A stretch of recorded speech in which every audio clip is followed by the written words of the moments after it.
Let me sort of ease into our subject a little bit, if I might. We are in Philippians chapter 2, verses 14 through 16.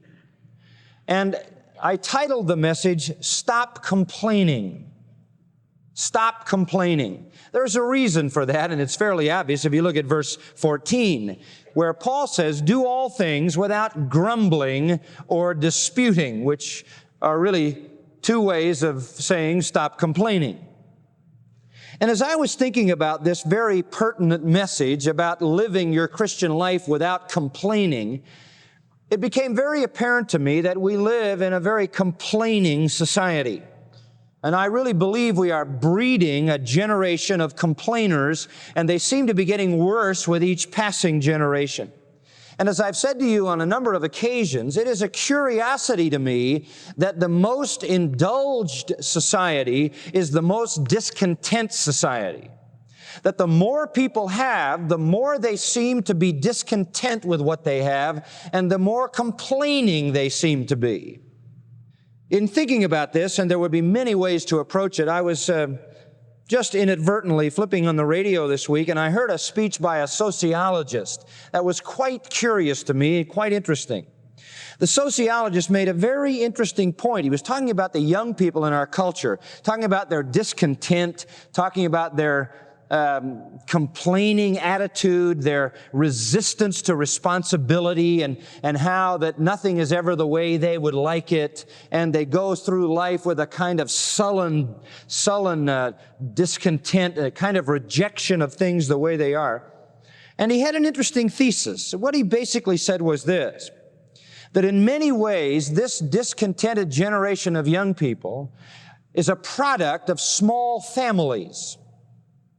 His thesis was that where you have families where the average is 2 or less, of course the average family now in America is 1.7 children, which is kind of strange to think about. As one brother said to his sister, I'm the 1 and you're the 0.7. But every family seems to come out at about 1.7. We realize that families are getting smaller and smaller and moving toward one-child families, if that. Most families in America have either none, 1, or 2 children. Now, his thesis is that those kinds of small families in a materialistic society breed selfish, self-indulgent children. And he gave a very simple illustration. Some of you may have heard the broadcast. He said, for example, when you only have 1 child or 2, they get up in the morning and mother says to them, what would you like for lunch? Oh, I'd like peanut butter, I'd like tuna or whatever. And so she goes in the kitchen and she makes that. And then when they go off to school, she says, well, what would you like for dinner when you come home? Oh, well, I'd like this. Well, I'd like this. Okay, well, I'll have that for you and this for you. And by the way, what time will you be home? What time should I plan dinner? And the kids say, well, about what we got to do that. We'll be home around 4, 5:30 would be fine. Okay? If you were raised in a family of 4, 5, or 6 children, you get up in the morning and you get handed a bag. And when you leave the house, your mother says to you, dinner is at 5:30, you're here, you eat. And when you go to the table in a small family and your mother has broken her back to prepare some kind of cuisine that she has taken out of an exotic cookbook, and you take one bite of it, the typical 1 or 2 child family, the kid says, I don't like it. I don't want this. In a family of 5 or 6 children, somebody says, I don't like it. The kid next to him says, good, and takes it.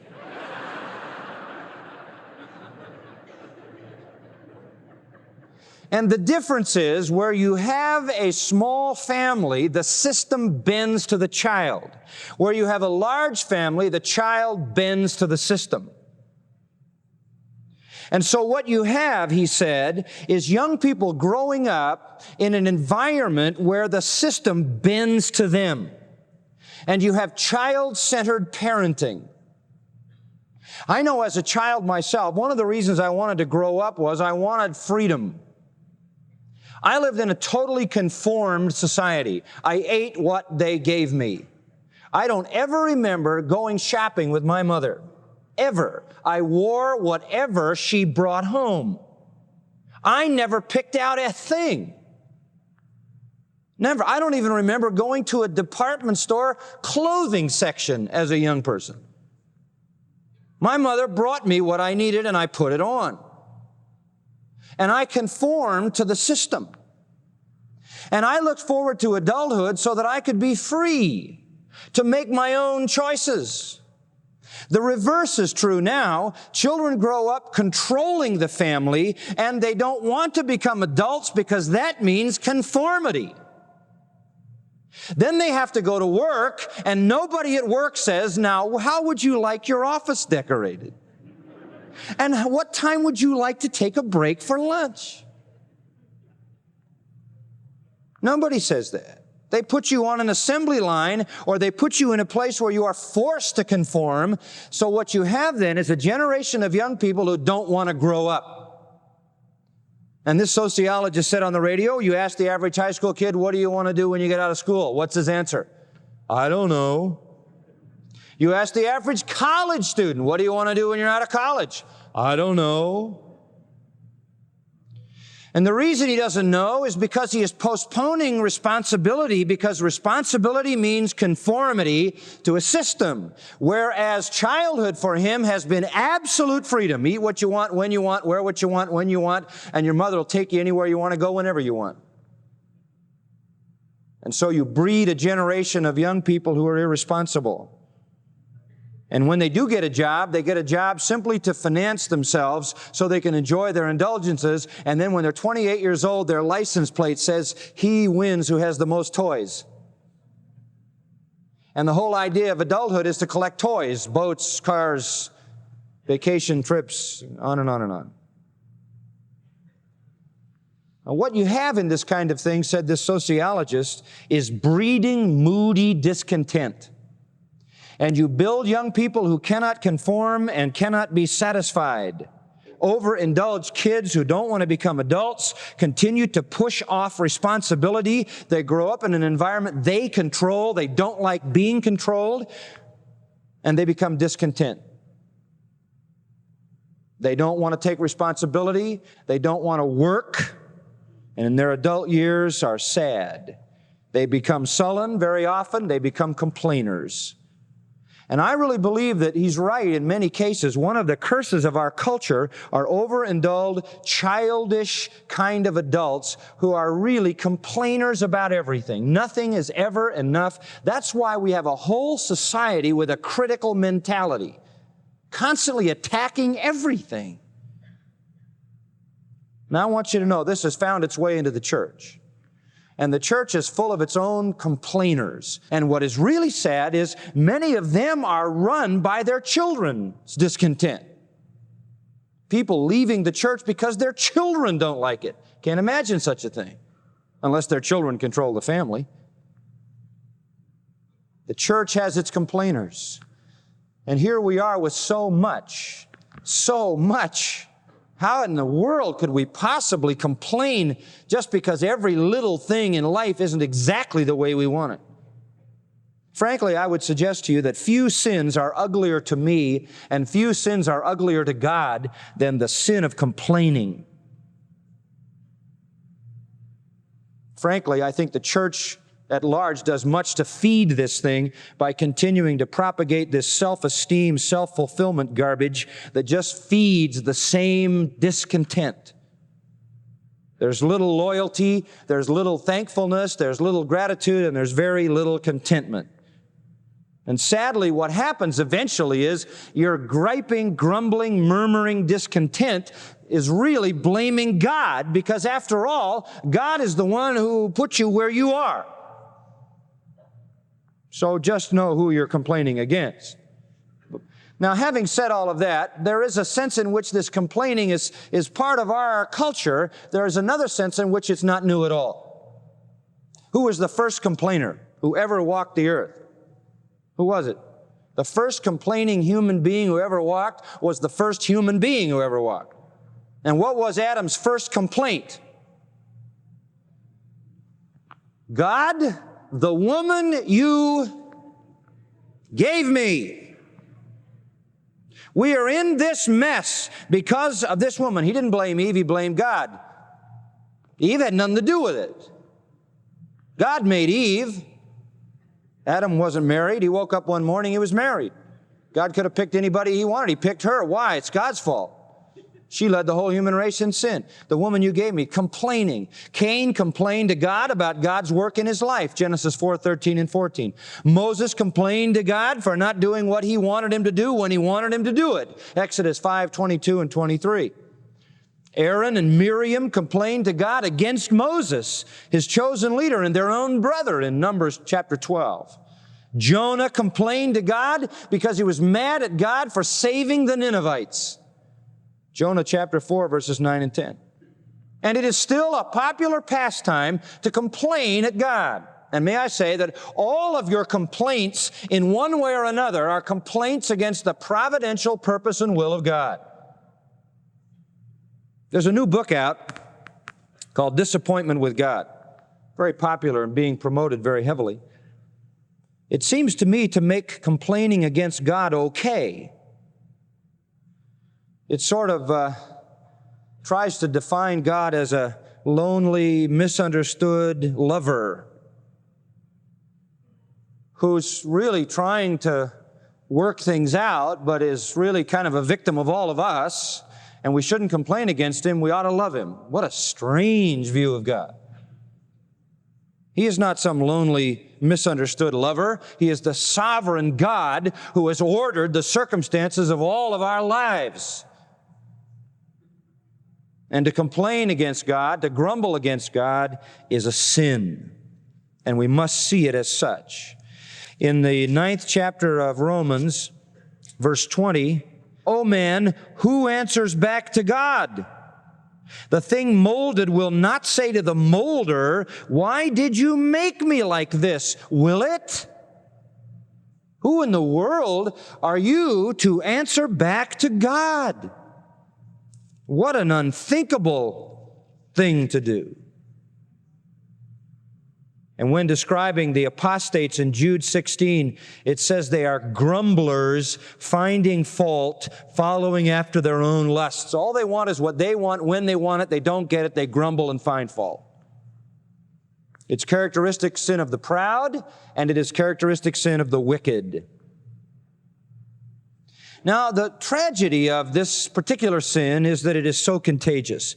Let me take a minute to usher you back into the Old Testament, chapter 13 of Numbers. And I want you to follow me, and we'll at least get through this little introduction and I think set the stage for what is ahead of us. This is really very, very interesting and very important.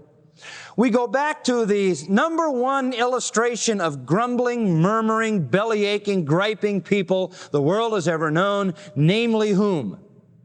The Israelites. Numbers 13 just gives us a little insight into the potential power of this attitude to spread.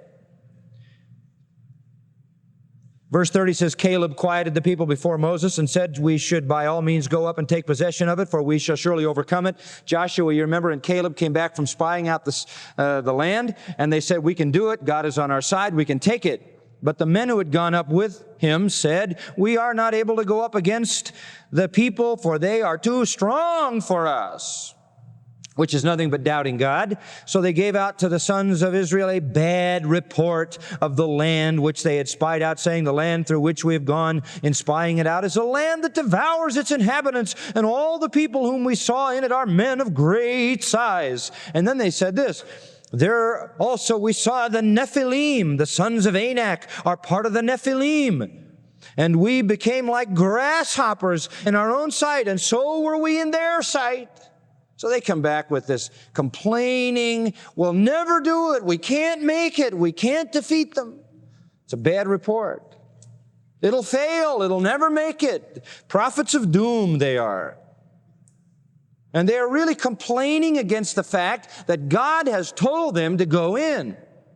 Now go over to chapter 14. Watch what happens. In verse 36, "As for the men whom Moses sent to spy out the land, and who returned and made all the congregation," what? "Grumble against him by bringing out a bad report concerning the land. Even those men who brought out the very bad report of the land, follow this, died by a plague before the Lord. You know what the Lord thinks of grumblers? He killed them. Because they spread a brooding discontent against God. That's the issue. These people complained against God. They complained against God calling them to go into the land. They complained because the odds were against them, humanly speaking. And in their disbelief and complaining against God, they caused the whole nation to grumble. And as a result, God killed them with a plague. Grumbling really spreads. And your discontent and your critical spirit and your grumbling attitude and your murmuring complaints will infect other people. Here were the children of God. They had been led out of Egypt. God had parted the Red Sea for them. They had seen 10 plagues, miraculous plagues at the point of their deliverance. And as soon as they got out of the land of Egypt, they started to complain, and it never really ended. Can I take you through a little trek? Go back to Exodus, and let's go back to where it started in the Exodus. Verse 11 of chapter 14. Then they said to Moses, they're out in the wilderness now, is it because there were no graves in Egypt that you have taken us away to die in the wilderness? They said, what do you bring us out here for? Because there weren't any graves in Egypt, which is a mocking statement. I mean, wasn't there a place to bury us there? You're going to have to take us to the desert to bury us? Why have you dealt with us in this way, bringing us out of Egypt? Here's the complaint. It's not like they want it. They've left Egypt. It's not the way they want it. Pharaoh is moving after them, and they begin to complain. Of course, God did a marvelous thing. He opened the Red Sea, drowned Pharaoh's entire army, and saved them. Go to chapter 15. They come through the Red Sea. They've been delivered. And in that great 15th chapter, the Song of Moses sings of God's great deliverance. And it's no sooner than they've done that. Verse 22, then Moses led Israel from the Red Sea, and they went out into the wilderness of Shur, and they went 3 days, and they didn't have any water. 3 days. And they came to Marah. They couldn't drink the waters of Marah. They were bitter. Therefore, it was named Marah. So the people what? Grumbled at Moses, saying, what shall we drink? Again, the same attitude. Chapter 16, by the way, God provided water for them. You remember it. Verse 27 of chapter 15, 12 springs of water, and they camped there, and 70 date palms, and they had a feast. Then they set out from Elim, and all the congregation of the sons of Israel came to the wilderness of Sin, which is between Elim and Sinai, on the 15th day of the second month after their departure from the land of Egypt. And the whole congregation of Israel grumbled against Moses. Nothing is ever enough. Part the Red Sea, provide the water. More grumbling.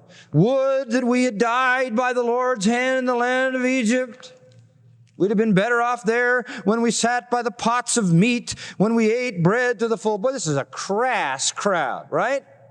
They don't care about anything but food. We're all going to die of hunger. Boy, they're real deep, aren't they? Real deep people. And the Lord provides again. It's absolutely incredible. God sends quail. God sends manna down. Then you come to chapter 17. Then all the congregation of the sons of Israel journeyed by stages from the wilderness of Sin according to the command of the Lord and camped at Rephidim, and there was no water for the people to drink. Therefore the people quarreled with Moses and said, give us water that we may drink. See, here's more complaining, griping, grumbling, quarreling, disputing. Moses said to them, why do you quarrel with me? Why do you test the Lord? He is the one who has ordained the circumstances.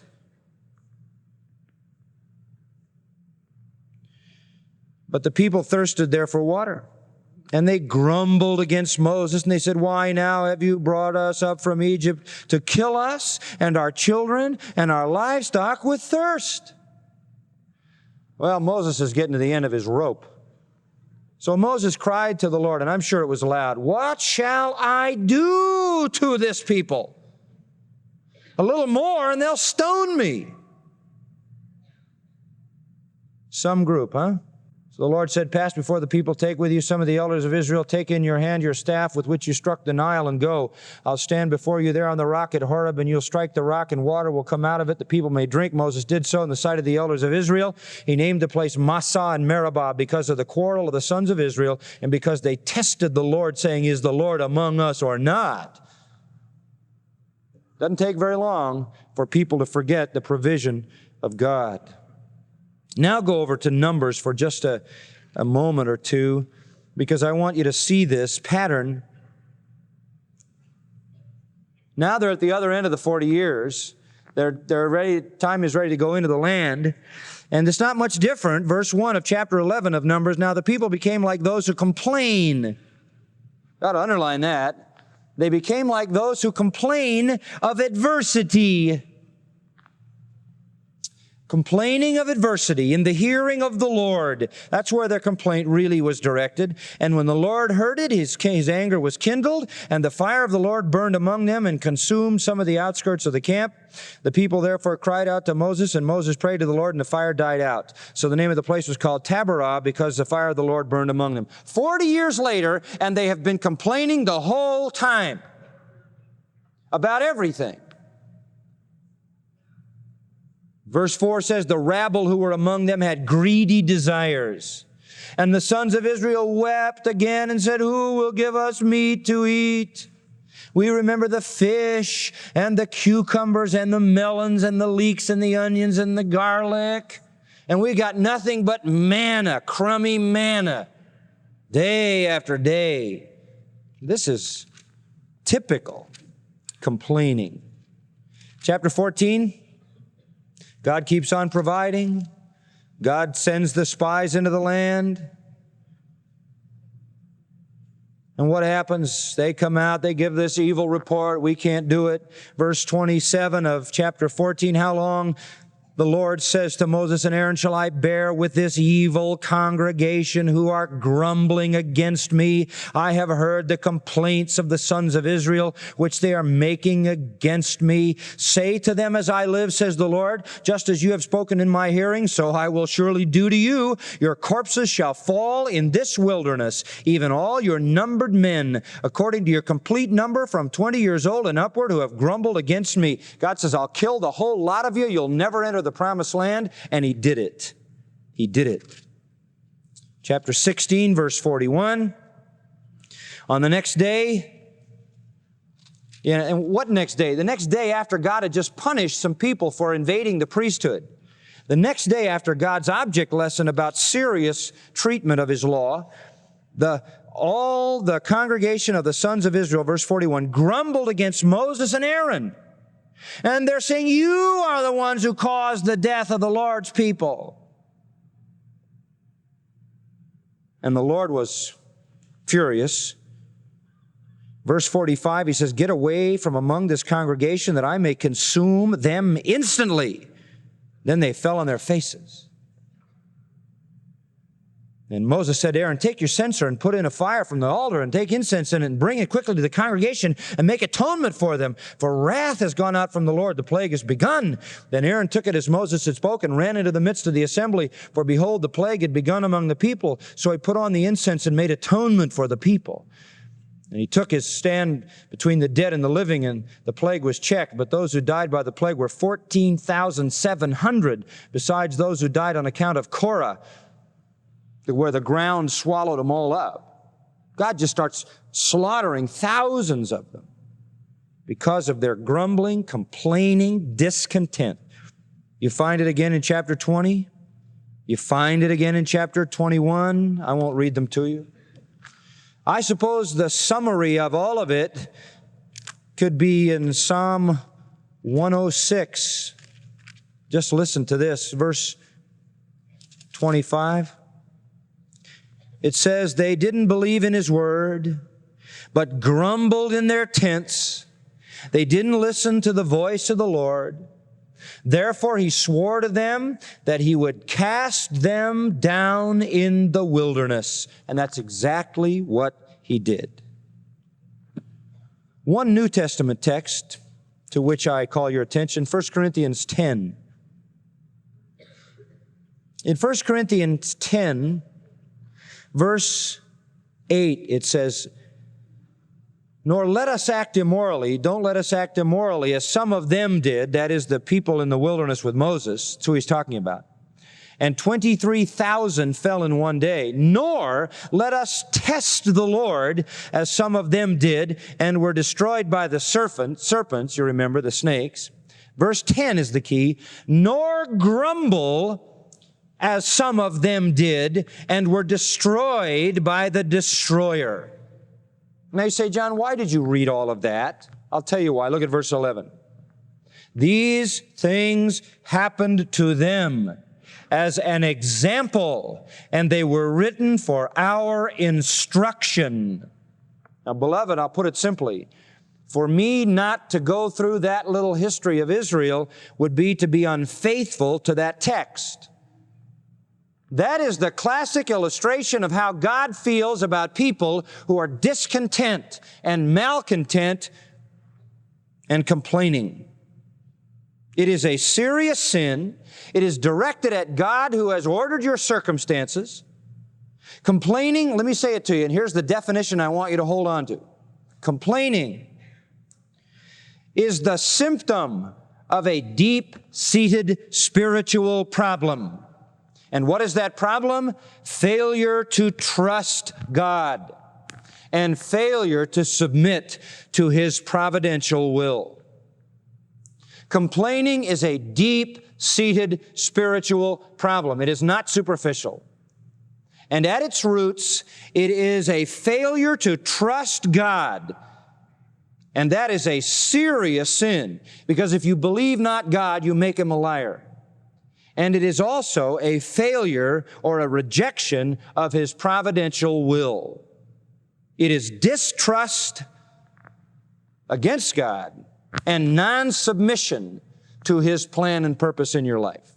It is a serious sin. God hates it, and if you want to know how serious it is, He has killed people for it, and He says that what He did to them, slaughtering them in the wilderness, is an example to you in the end of the age of how God feels about the sin of complaining. Listen to Lamentations 3:39. Write it down because you'll want to go back to it. 2 little lines, but boy, are they profound. Why should any living mortal or any man offer complaint in view of his sins? Who in the world are you to complain in view of your sins? What do you deserve? You deserve hell, so do I. What should I complain about? Well, so that ugly theme of complaining is the heart of this passage.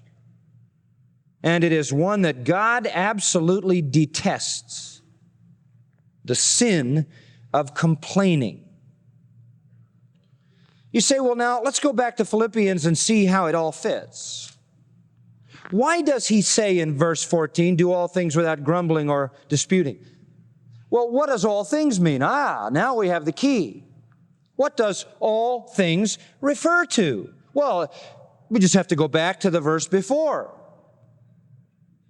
In fact, we'll go back to 2 verses before. You remember these? So then, my beloved, just as you have always obeyed, not as in my presence only, but now much more in my absence, work out your salvation. Do you remember our discussions of working out your salvation? That's what he's talking about.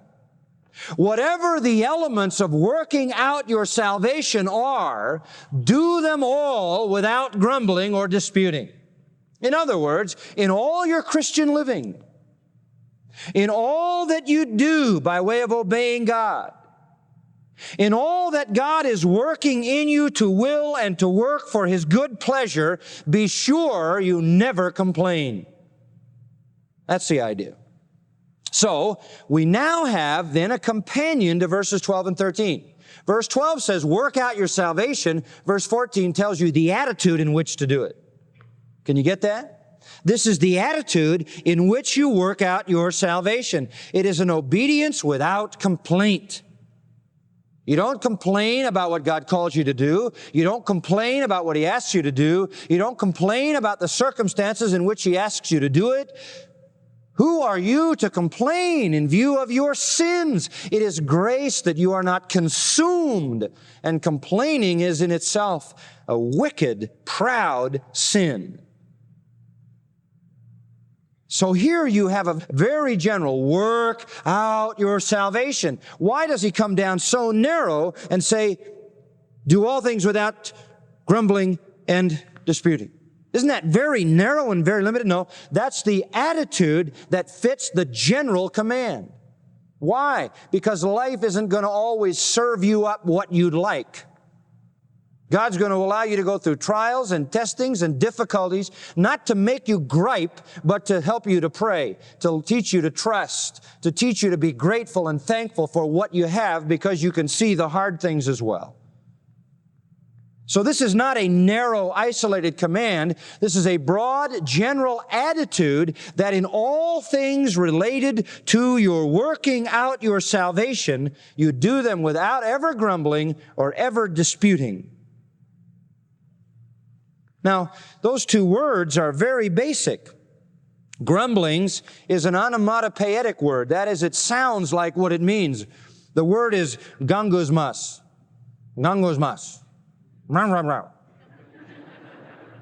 It's a grouchy, grumbly, onomatopoetic word. It means a murmuring, an expression of discontent, an expression of dissatisfaction, grumbling, actually muttering in a low voice, you know. It's, by the way, the very word used in the Greek Septuagint translation of Exodus and Numbers, where we read about the grumblings of Israel. It is complaint expressed in a negative attitude. It is an emotional rejection of God's will.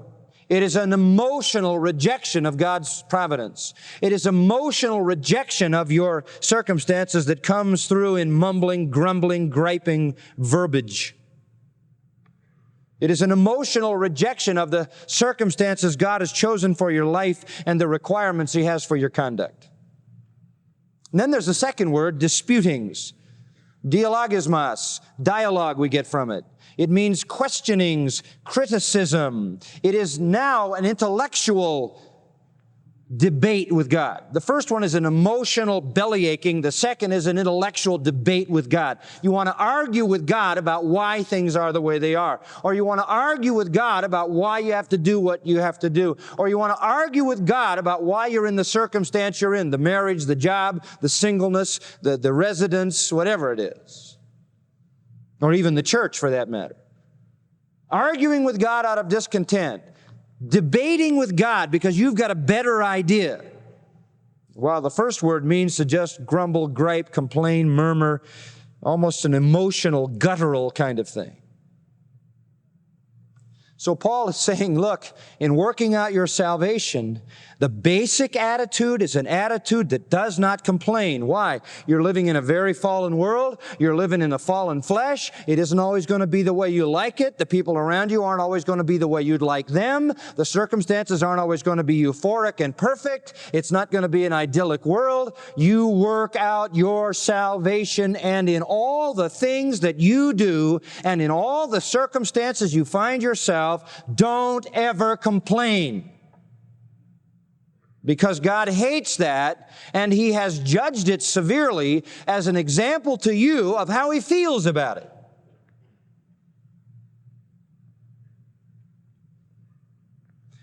James even speaks about it, chapter 5, isn't it? Verse 9, do not complain, brethren.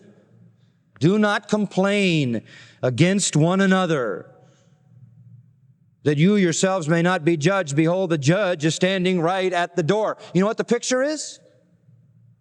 Well, it's like a little kid in his room, a little brother talking to his sister, and he's saying, boy, I hate the way Mom handles us. I hate the way Dad does. Blah, blah, blah. And what he doesn't know is Dad is standing at the door. And when you're belly aching and complaining to God about how it is and how your life is and how your kids are and how your circumstances are and how this and how that, just know that the Lord, who hates complaining, is standing at the door. Serious sin. Serious sin. Not only for Paul, but obviously James felt compelled to remind us as well. Even Peter did in 1 Peter 4:9. He says, be hospitable to one another without complaint. Don't complain against other people either. James alluded to that, as does Peter. And if you complain against God, you're going to be miserable to be around because you're going to complain with everybody else too. It'll show up there at that level. So the command is pretty simple. Do all things without complaining or without grumbling or disputing. Now, we're going to stop there. That's the main point. There are 3 reasons. 3 absolutely thrilling and wonderful and practical reasons. We'll look at those next time. But I don't want you to tune me out. Listen now. Would you do this? Try your best to make it through today without complaining about something. Would you do that? And just make a note every time you complain. And you will find that for many of you, it is a way of life. And it is frankly so utterly habitual that you probably don't even realize what a dominant characteristic it is. And then remember Lamentations, would you please? Just remember Lamentations 3 and 39 and memorize it. Why should any living mortal or any man offer complaint in view of his sins? What do you think you deserve? Work on it today, will you? And we'll try to do it even without the motive. We'll get that next time. Let's bow together in prayer. Lord, it's so sad in the society in which we live to realize that the more we have, the less we appreciate. And that's true even in our spiritual life. I've seen it at Grace Church. I can remember in the early days, Lord, when you were beginning to do a mighty work here. Everybody was so thankful. Everybody was so appreciative. Everybody was so thrilled and so blessed. And now, Lord, after years of faithfulness and years of ministry and years of goodness and years of grace, all of a sudden, many people begin to complain. How can it be? How can people forget? How can we forget? How can your children be walking through the Red Sea on dry land and 3 days later complaining to you? How can they receive water out of a rock and a few days later be complaining to you? How can they be given manna from heaven and be complaining that life isn't the way it ought to be? How can they be headed to the promised land and griping because all the circumstances don't fit their particular preference? Oh, Lord, it's the fallenness in us. And our complaining becomes so much a habit that we don't even realize it. Help us to see it. Help us to hear with our ears the complaints of our mouth. Help us to understand the disputing in our heart when we question you and why we must do what we must do and why it is the way it is. And Father, help us to learn the example of Israel and to see that those who grumbled perished, those who grumbled were judged, and help us to know that you're still standing at the door and you will still chasten those who sin the sin of complaining. And Lord, help us to come to grips with maybe the fact that many of the problems in our life are the chastening that you've brought upon us for a complaining spirit. Help us to be grateful, O God, for we deserve nothing, absolutely nothing. And yet you've been so good to us. Help us to do all things in working out our salvation without grumbling, without that emotional discontent, and without that intellectual disputing with you as if we had a better way. But Lord, when things are difficult, may we turn to prayer, turn to your word, and may we turn to praising you. And in that context, find the purpose for which you bring us the difficulty. For Jesus' sake, amen. You've been listening to John MacArthur, Bible teacher with Grace to You. For free access to all of John's lessons and a listing of study Bibles and books available for sale, visit Grace to You's website at gty.org. John MacArthur and Grace to You reserve all copyright protection under applicable law. Our copyright policy is available at gty.org, and it includes instructions for and limitations on duplicating this digital file.